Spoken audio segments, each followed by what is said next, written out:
Assalamualaikum. Pros and cons menanami makam dengan bunga atau rumput. Kelebihan pertama adalah makam terlihat lebih segar dan hijau. Kedua, ini bisa jadi kelebihan dan kekurangan sekaligus, yaitu kita jadi sering-sering ke makam, bisa tiap hari kalau sedang kemarau untuk menyiram rumput, jadi bisa ziarah kubur tiap hari, asik.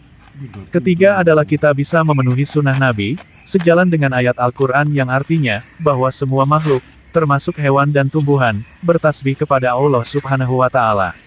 Quran Surat At-Tagabun ayat 1, dan hadits yang artinya, suatu ketika Nabi melewati dua kuburan, kemudian beliau berkata, sesungguhnya kedua penghuni kuburan ini sedang diazab, mereka berdua diazab bukan karena dosa besar.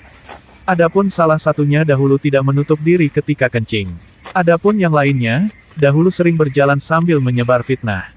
Kemudian beliau mengambil pelepah kurma yang masih basah, dan dibelah menjadi dua, masing-masing ditanam pada kedua kuburan tersebut. Para sahabat bertanya, "Wahai Rasulullah, kenapa engkau melakukan ini?" Beliau menjawab, "Mudah-mudahan ini bisa meringankan azab keduanya selama belum kering." Hadis riwayat Imam Bukhari dan Ibnu Abbas. Imam Nawawi Al-Bantani dalam kitabnya, Nihayatuz Zain berikut ini, yang artinya, disunahkan meletakkan sesuatu yang basah di atas kuburan seperti pelepah kurma yang hijau dan tumbuhan wewangian kemangi, bunga mawar. Karena ia akan memohonkan ampun untuk mayit selama masih basah, hijau atau hidup. Artinya hijau-hijauan atau tanaman wewangian tidak menyebabkan penghuni kubur terampuni.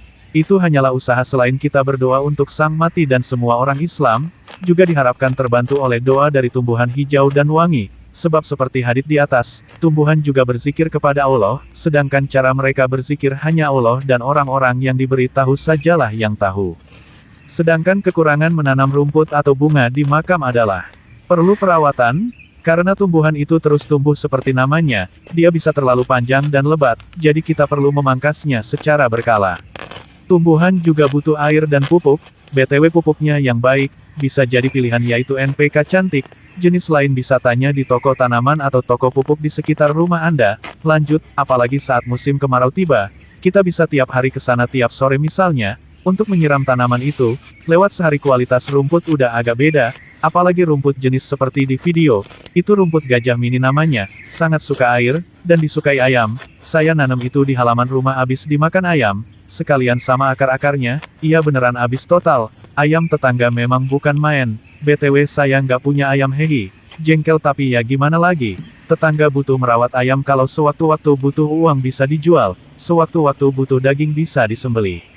Itu kira-kira kelebihan dan kekurangan jika kita menanam tanaman di makam orang-orang tercinta kita. Sekian saya pamit, Assalamualaikum.